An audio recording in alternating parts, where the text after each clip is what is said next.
In this prospectus, I am using a voiceover to describe the comparison between animals and women in 3 pieces of media. The speed drawing itself is of a girl morphed with a Doberman, traditionally a fair dog bred to be protective of their owner and aggressive to those they consider a threat.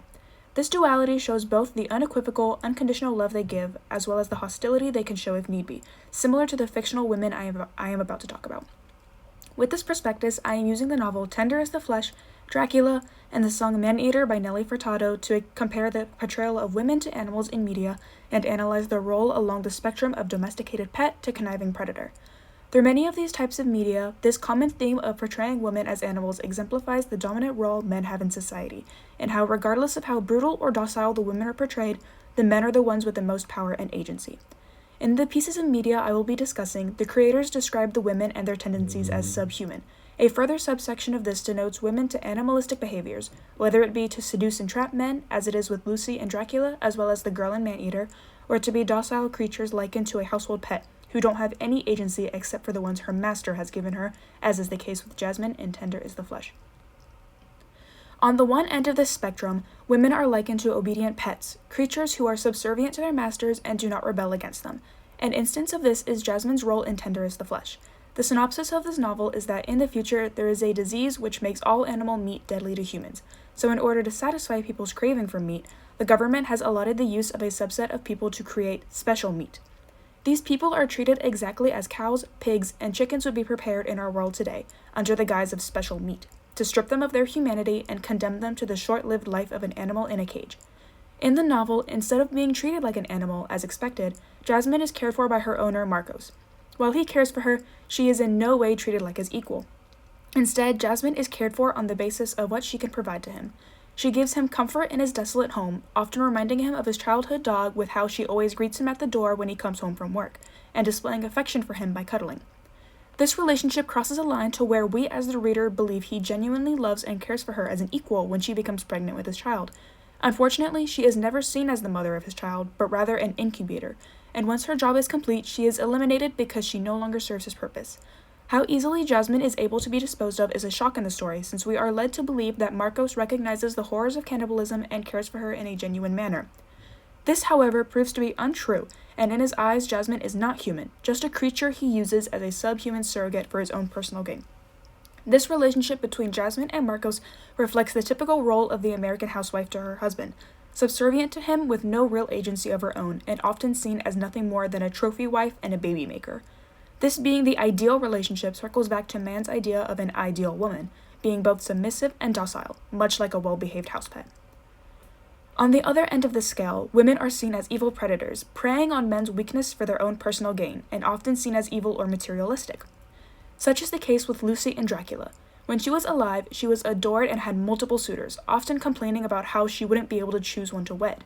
Alive, she was very naive, innocent, and kind, but when she is resurrected as a vampire, she becomes this evil temptress to the men who once admired her.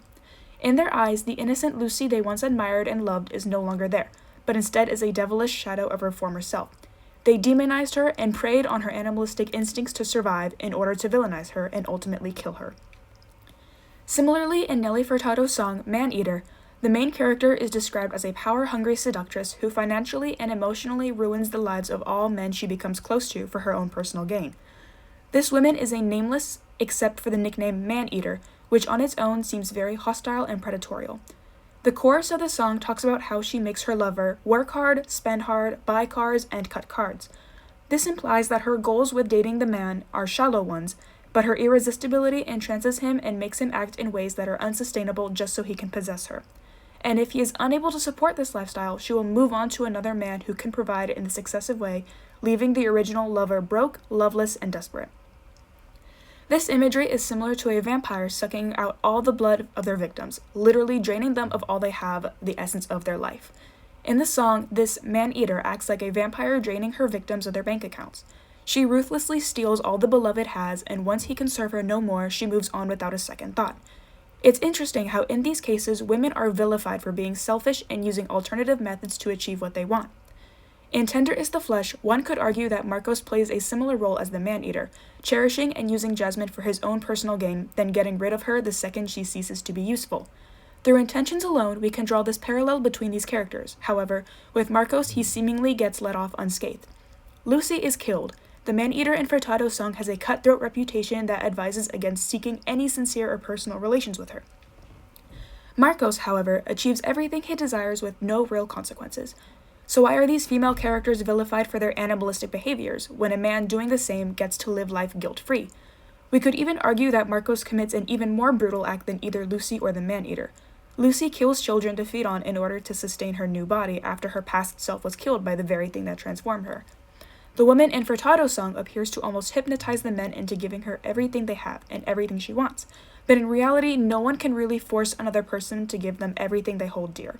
A part of them must have at least been willing to give her all they have in exchange for her body. Both parties use each other for their own selfish reasons. However, the women are vilified and the men are pitied. While the women act out of necessity or equal exchange, Marcos preys on a helpless woman to give him what he wants while paying no mind to her needs or feelings. He truly uses her as she is practically a helpless creature who cannot survive without someone to depend on. Marcos takes advantage of this power imbalance to take everything from her and then kill her when she is no longer of use to him, despite the fact that she is a living, breathing human that was entrusted to his care and was treated as a beloved only to learn that she was just a tool in his selfish fantasies. In conclusion, whether women are likened to a predator or prey is not a real indicator of their personal agency, because ultimately they are often either vilified or used by men for their own personal gain and left to suffer in the aftermath.